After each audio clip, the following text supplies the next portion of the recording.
Hello, Sarah Sabin, transformational leadership and business coach here today with my video interview series, Leading in the Modern Way. And I am super thrilled today to have with me Indy Gregg, who is the cosmic astronaut, 5-time serial entrepreneur and founder and CEO of wedo. So Indy, welcome today. Would you like to introduce yourself to my audience? Hi, sure. I'm Indy Gregg. I'm, like you said, the CEO and founder of wedo. wedo is a social app that allows you to earn a living, make money, and find jobs and find work for the self-employed. So we operate a little bit like a social network that is also a payments and banking gateway. I've been in tech for about 25 years. This is my 5th startup. And as a cosmic astronaut, I believe in, following your vision, your mission, your purpose, and the serendipities that, drive you towards more adventures in your life. So I believe in kind of bending reality rather than just letting things happen to you. I'm more proactive. And that's just a little bit about me. Well, thank you for sharing. And absolutely, like if you approach life as bending reality or creating reality, things happen faster and it just tends to be a lot more fun, I think, along the way. Yeah, absolutely. It's kind of like, what are you going to make today? What are you going to make happen? And I think if you think of life more as an adventure, you do have more fun, and you do maybe do things. I don't know if it's necessarily faster, but with a lot more meaning, I think, in a way. Yeah, 100%. So what I'd love to do is kind of dig down a little bit more into your entrepreneurial journey over the 5 companies that you've had. And I would love to pick out some of the key learnings that you've picked up along your journey that you really apply today in your current business, wedo. Wow. Yeah, where to begin? I think if I were to give like the top 3 things that I would say I've learned over the years is, first is to follow your gut. There's a reason why you have instincts, and sometimes you may not realize what those are. And letting other people talk you out of a gut feeling is never going to end well.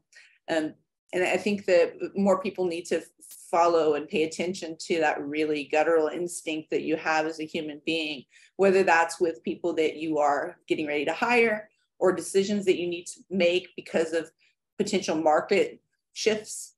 Or it might be, even dealing with investors. If they may give you a certain type of advice, but they maybe aren't part of your day-to-day in business. They may give you advice that you think, oh, that sounds sound, and they're investors, so I should follow what they say.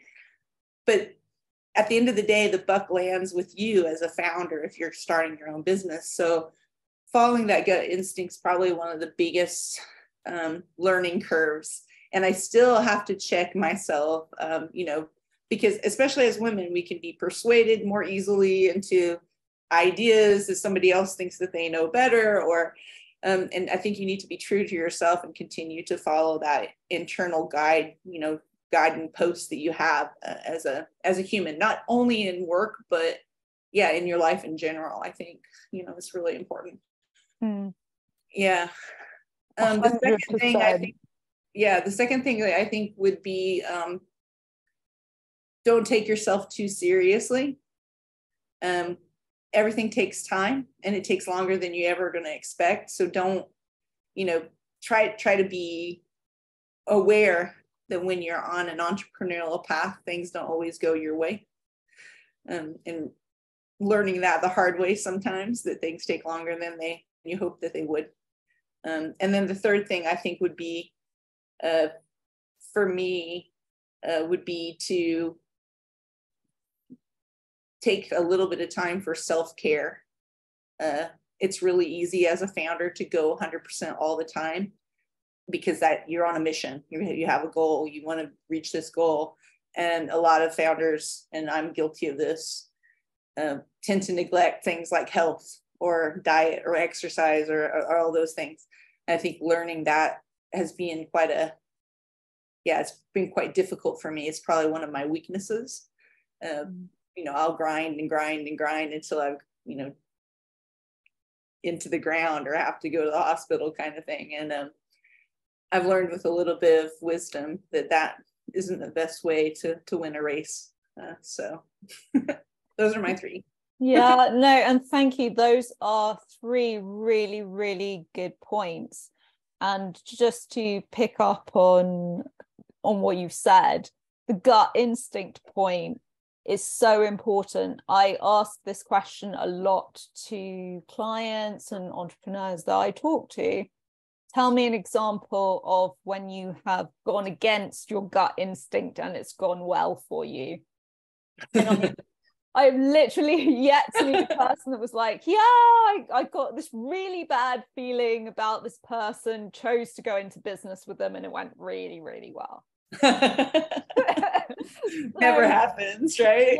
yeah, like it literally never happens. The gut is there as a filtering mechanism, and then obviously you send up to the brain for due diligence and analysis and the logic part, but don't override that to start with.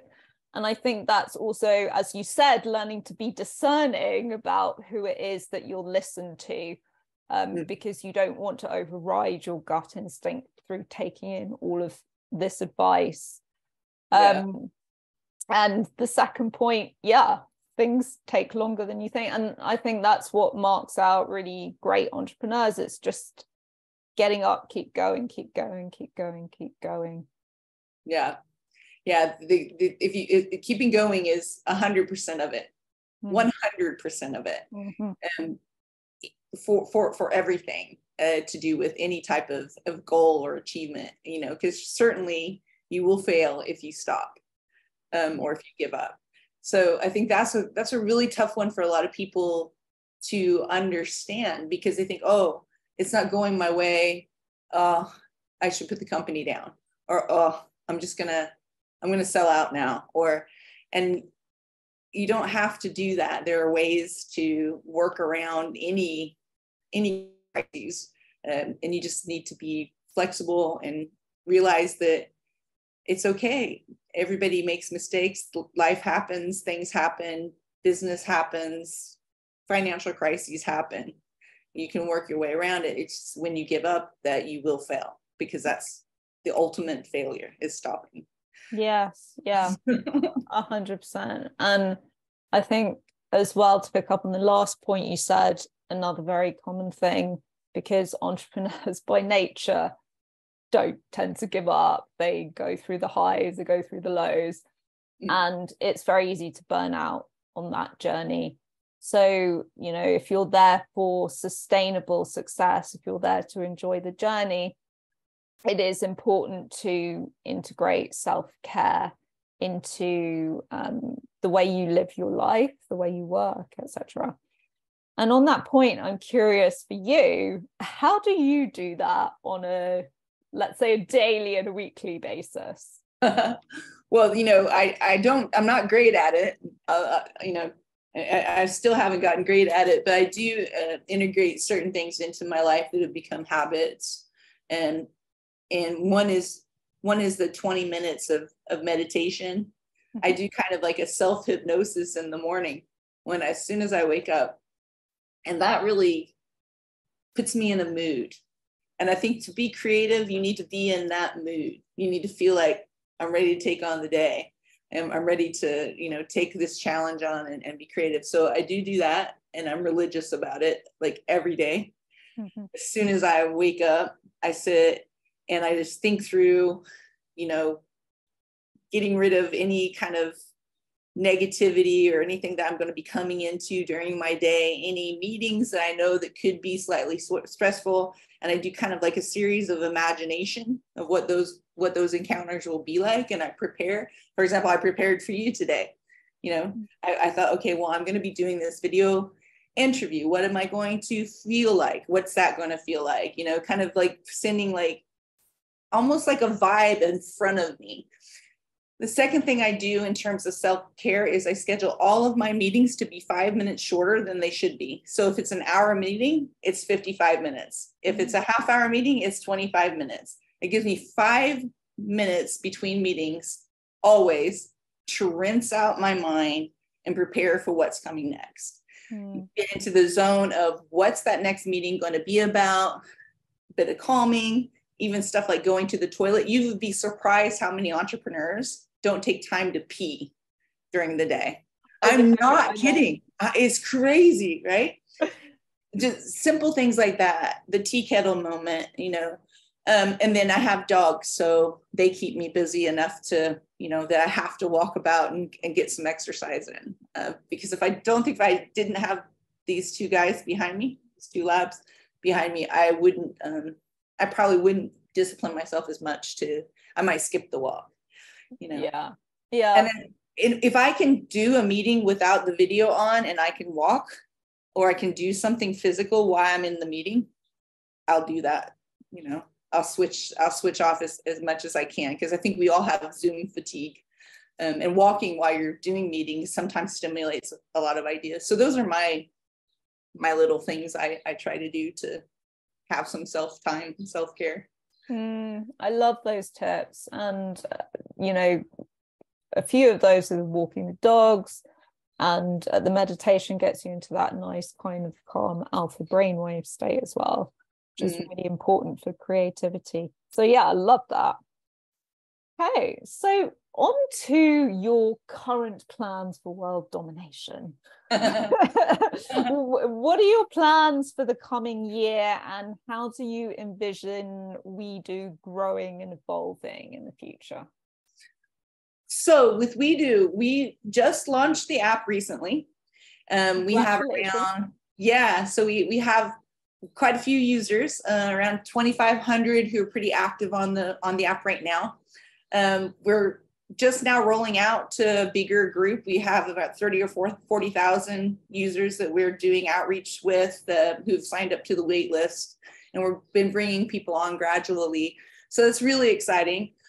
In terms of the application itself, we're building a machine learning algorithm in order to be able to match people real time with jobs based on their behavior, based on their geolocation, based on their interests, based on the company culture of the people who may be hiring you. And so we're building that machine learning, artificial intelligence system.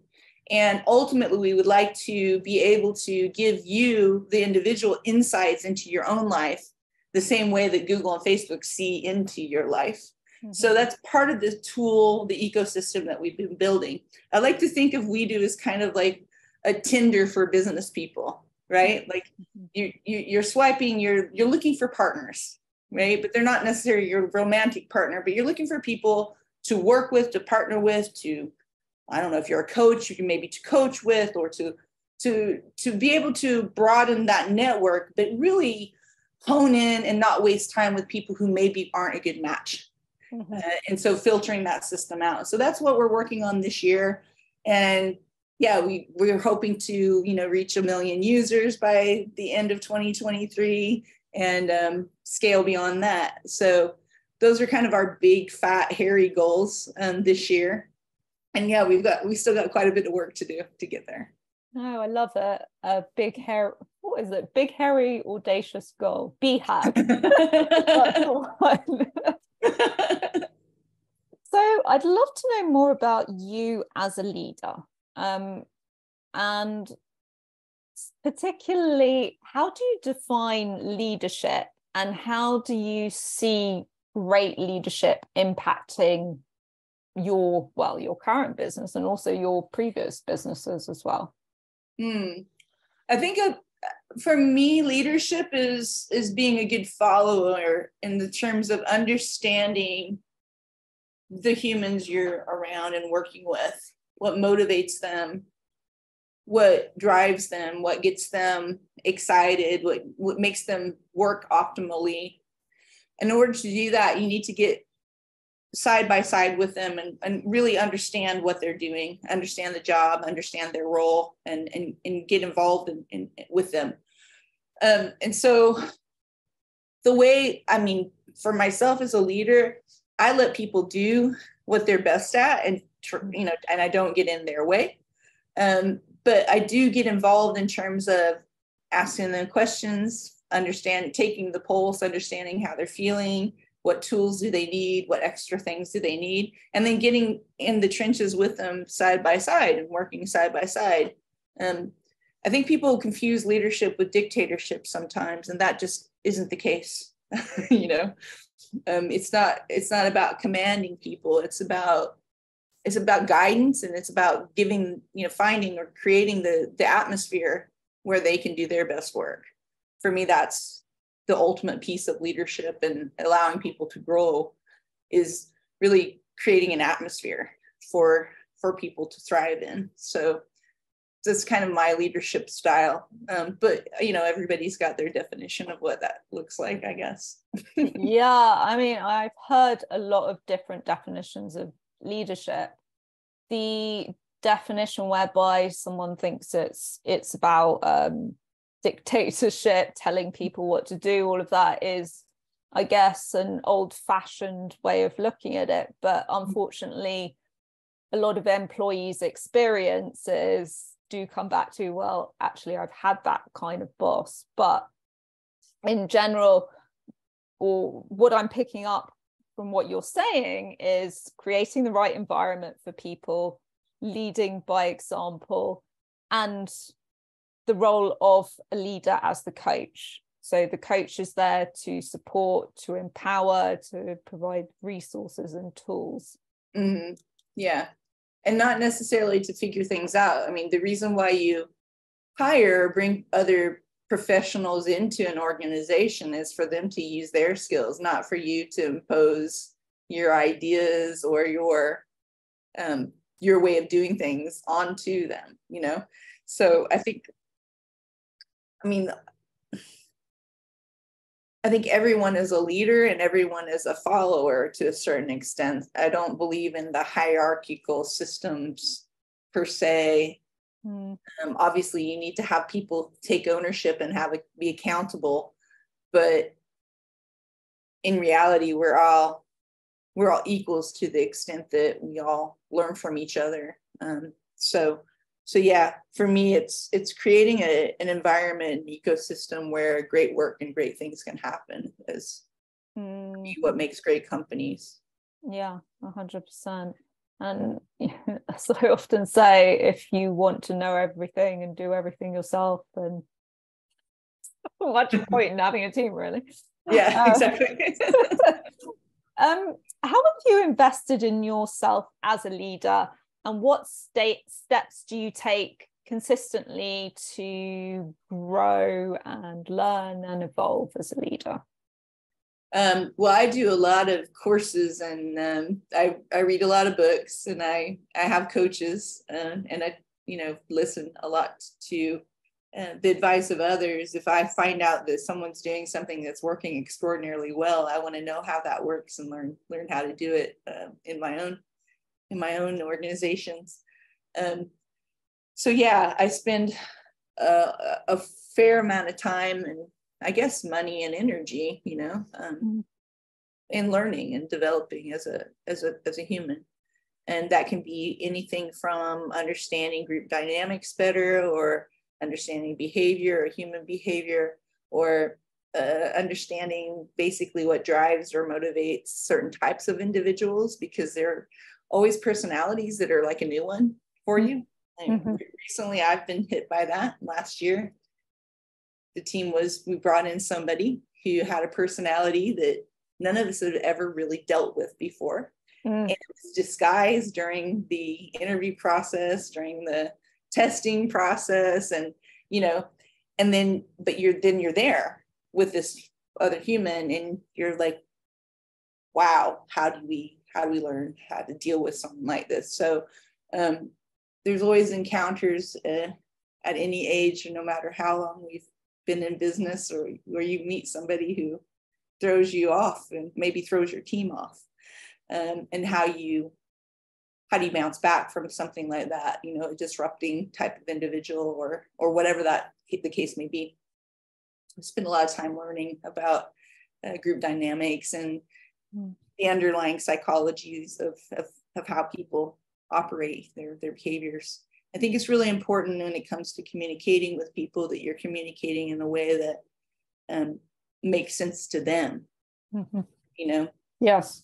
Just because you have a certain style doesn't mean they're going to receive it the way you think it should be interpreted. So it's really about the type of communication that you're using with each type of individual, to make sure that your messages are clear, that what you're putting across is clear, and there's understanding between everyone on a team. Yeah. Obviously, we're not dealing with life or death scenarios, and we do. But I think it is highly critical, no matter what type of organization you're in. In some situations, it could be a life or death. Yeah. So communication is key, I think, everywhere. 100%. And I think the other point here is you as the communicator has a responsibility to understand how that message lands with the recipients. I don't think people tend to think that like that. They're like, well, if I just spill it all out there, people will organize it in their mind. It's like, well, no, you need to check how other people understand it, because that's how Chinese whispers happens when, you know, things get distorted along the way. Absolutely. And taking ownership for that piece of communication, you know, following up. Did you understand that this was, you know, how you know, can you repeat back? How did you interpret this piece of communication? Okay, that's great. So we're in agreement here. So we did say by X date, and this is how we're going to work. If there's any problems, you're going to come and feedback to, you know, checkpoint, whoever that is. These kind of things that a lot of leaders don't take responsibility for, the end loop of the communication. So yeah. And last question. I always love to ask. I'm going to challenge you to answer it in like a sentence or two. Okay. What advice would you give your 20-year-old self?